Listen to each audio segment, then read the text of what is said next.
नमस्कार दोस्तों, अतुल्य कोचिंग में आपका स्वागत है। जैसा कि आपको स्क्रीन पर दिख रहा है, India post ministry of communication यानी कि भारतीय डाक में बहुत सारे वैकेंसी आया हुआ है स्टेट वाइज। तो चलिए इसको देख लेते हैं एक बार कि स्टेट वाइज कितने वैकेंसी है और इसके लिए क्वालिफिकेशन क्या है। इसके लिए देखिए जो साइट है, वेबसाइट जिस पर आपको आना है, ये है APPOST.in। इस पर आ सकते हैं या फिर साइट का मेंशन मैं नीचे भी करूँगा। तो ये देखिए, इसको जैसे मैंने इस साइट पर अभी हूँ मैं, इस साइट को मैं स्क्रॉल डाउन कर रहा हूँ। ये देखिए, यहाँ देखिए ये हरियाणा के लिए कितना पोस्ट है। ये रहा हरियाणा के लिए 608। मध्य प्रदेश के लिए देख लीजिए आप, ये है टोटल पोस्ट 2834। और उत्तराखंड के लिए ये पोस्ट है आपका 724। अब इसमें जो 3 स्टेट में आया हुआ है डिफरेंट पोस्ट, ये टोटल जो है 4166 पोस्ट है, 4166 है। इसके लिए क्या करना है, कैसे फॉर्म भरना है, कहाँ से फॉर्म भरना है, बाकी डिटेल्स के लिए हम चलते हैं अभी आपको लेके। ये देखिए, आप जैसे इसमें से किसी एक को, हरियाणा, मध्य प्रदेश या उत्तराखंड, किसी एक को आप क्लिक कीजिए तो ये डाउनलोड होगा। डाउनलोड होने के बाद वहाँ से डिटेल्स आएगा। चलिए मैं मध्य प्रदेश का देखता हूँ कि मध्य प्रदेश का जैसे कि पोस्ट है 2834। इसको मैं क्लिक करके देखता हूँ कि इसमें क्या कुछ दिखता है। ये मैंने इसको क्लिक किया, डाउनलोड हुआ। अब इसको मैं ओपन करता हूँ पेज को। ये देखिए, notification for the post of Gramin Dak सेवक साइकिल सेकेंड 2019 टू 2019 से 2020 मध्य प्रदेश सर्कल। अब यहाँ पर जो वैकेंसी का अनाउंसमेंट हुआ है, ये क्या कुछ देख लीजिए। Applications are invited by the respective engaging authorities as shown in the annexure 1 against each post from eligible candidates for the selection of engagement to the following post of Gramin Dak सेवक।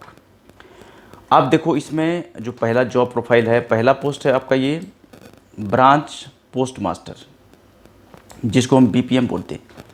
अब ब्रांच पोस्ट मास्टर के लिए क्या कुछ है, condition देख लेते हैं। The job profile of branch post master will include managing affairs of branch post office, India post payment banks and ensuring uninterrupted counter operation during the prescribed working hours using the handheld device, smartphone, laptop supplied by the department. The overall management of postal facilities, maintenance of records, upkeep of handheld device, laptop, this one.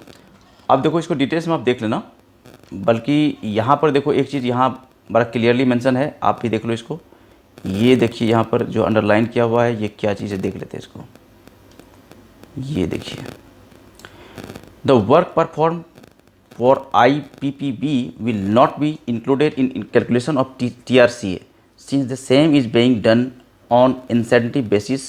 Branch postmaster will be the team leader of the branch post office and overall responsibility of smooth and timely functioning of post office, including mail convenience and mail delivery.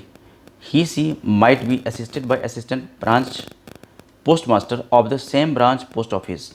BPM will be required to do combined duties of ABPM, and when ordered, he will also be required to do marketing, organizing mailers, business procurement, and any other work assigned by IPO, ASPO, SPO, SSPO, SRM, SSRM, and other supervising authorities. In some of the branch post office, the BPM has to do all the work of BPM and ABPM। मतलब जैसे आपका appointment ये होता है BPM के post पर, तो ये मान के चलिए कि आपको जो है ना ABPM का भी काम करना पड़ सकता है ज़रूरत पड़ने पर। अब नीचे देखते हैं इसमें क्या कुछ है। दूसरा पोस्ट देखो, ये है assistant branch post master ABPM। इसके लिए डिटेल्स आप देख लेना। मैं आपको जो मेन पॉइंट्स है वो आपको मैं दिखाता हूँ, इसको आप पढ़ लेना जो डिटेल्स है। और तीसरा पोस्ट इसमें डाक सेवक, ये देखिए डाक सेवक, ये पोस्ट है तीसरा आपका। तो डाक सेवक के लिए भी इसका डिटेल्स देख लेना आप यहाँ से। टाइम रिलेटेड कंटिन्यूटी अलाउंस, जिसको TRCA बोलते हैं।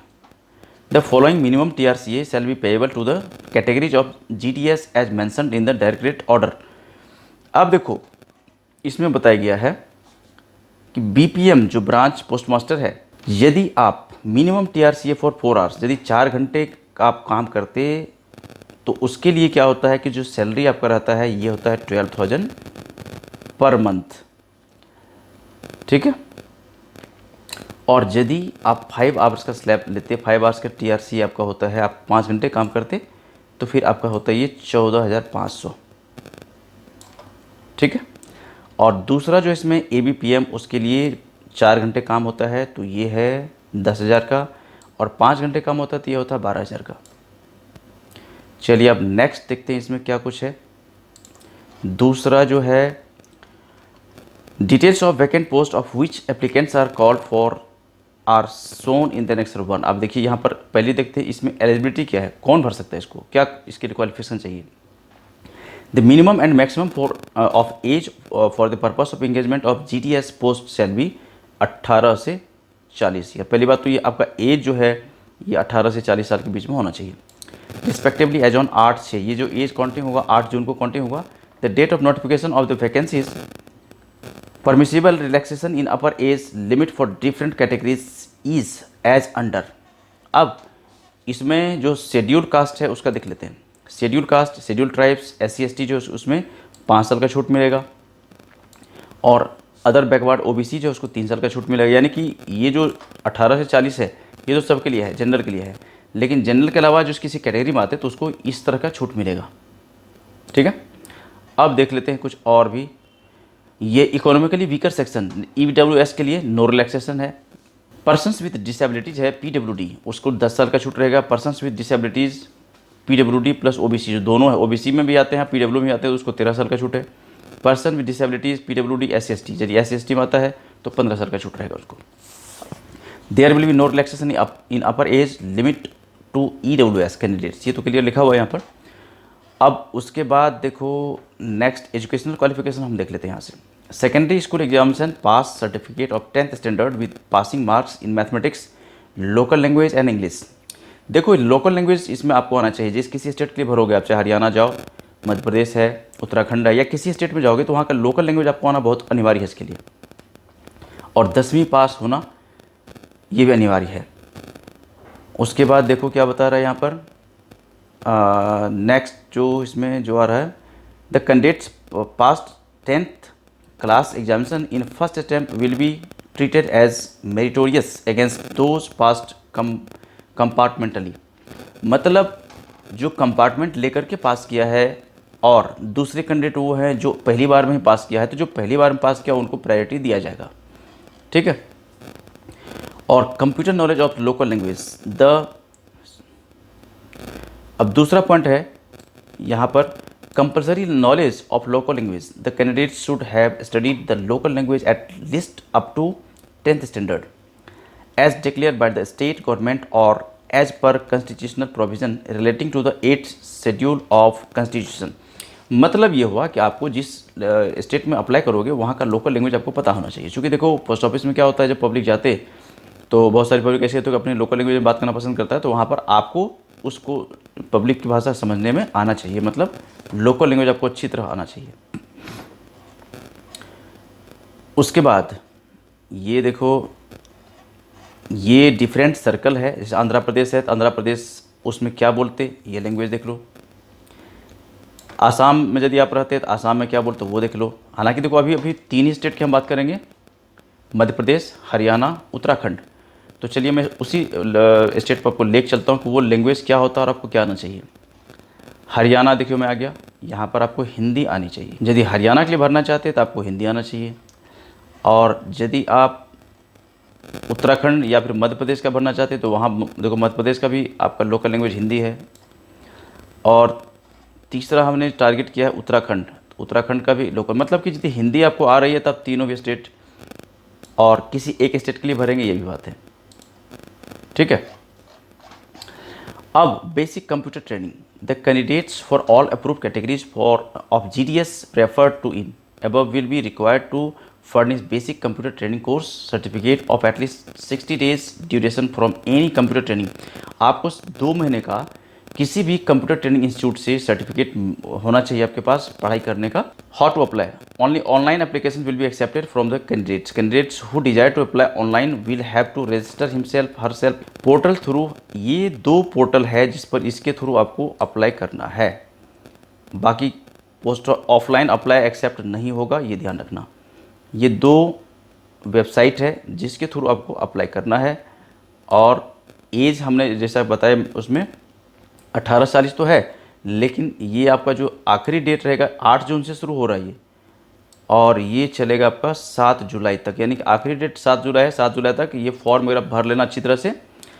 और इसमें क्या कुछ है नीचे, नेम क्या भेजना, इसमें फॉर्म में क्या क्या कुछ सावधानी रखना। Name in capital letters as 10th class certificate marks, जो 10th में आपका नाम था वही नाम यहाँ भी होना चाहिए।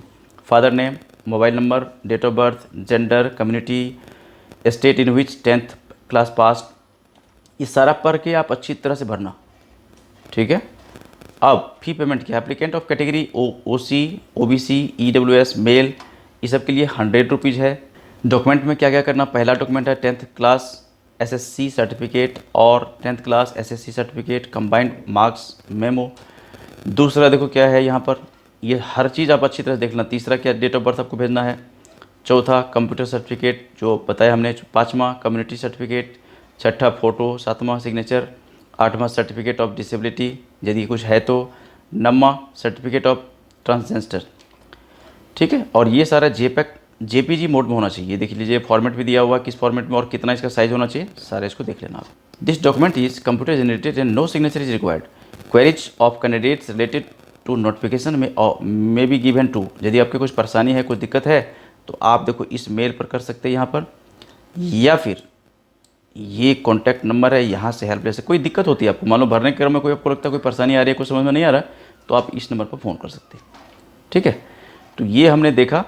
और अभी नीचे जो है, जैसे मैं मान लो भोपाल के लिए भरता हूँ, तो भोपाल के लिए क्या है कि जो डिफरेंट सर्कल है, डिफरेंट डिवीज़न है, जहाँ जहाँ ये पोस्ट रिक्वायरमेंट है वो भी दिया गया। देखो कहाँ पर कितने पोस्ट का रिक्वायरमेंट है यहाँ पर लिखा हुआ है, ठीक है।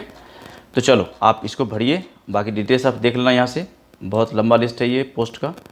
उसी तरह से ये हरियाणा, जितना कुछ बताया मैंने आपको, ये हरियाणा के लिए भी उतना ही है और उत्तराखंड के लिए भी उतना ही है, ठीक है। तो आप, लेकिन आप यदि उत्तराखंड के लिए भरना चाहते हैं तो उसको अच्छी तरह से एक बार देख लेना, हरियाणा के लिए भरना चाहते हैं तो उसको अच्छी तरह से देख लेना। टोटल जो तीनों स्टेट मिला करके पोस्ट है ये है 4166। इस तरह का देखो अपडेट, ये जो सरकारी नौकरी का जो वैकेंसी आता है ना, इस तरह का अपडेट हम लोग करते रहते हैं। इसको, इस तरह के वीडियो को हम लोग ऑनलाइन करते रहते हैं हम अपने चैनल पर, अतुल्या कोचिंग चैनल पर। यदि आपको लगता है कि आप पहली बार आए हो यहाँ पर, किसी तरह से यहाँ पर भटकते हुए पहुँच के वैकेंसी ढूंढते हुए, तो इस चैनल को सब्सक्राइब कर लेना और अपने मोबाइल का नोटिफिकेशन बिल ऑन रखना, तभी आपके पास यहाँ से कोई नोटिफिकेशन जाएगा। वीडियो अच्छा लगता है तो इसको लाइक कीजिए, अपने फ्रेंड के बीच में इसको शेयर भी कीजिए, ठीक है। और यदि कुछ पूछना चाहते हैं, कुछ कहना चाहते हैं, तो आप हमें कमेंट्स भी कर सकते हैं। मिलते हैं हम लोग एक दूसरी वीडियो में, जहाँ पर इस तरह की हम और भी बातें करेंगे। तब तक इस वीडियो को इतना प्यार से देखने, सुनने, समझने के लिए आपका बहुत बहुत धन्यवाद। Okay, thank you, bye bye.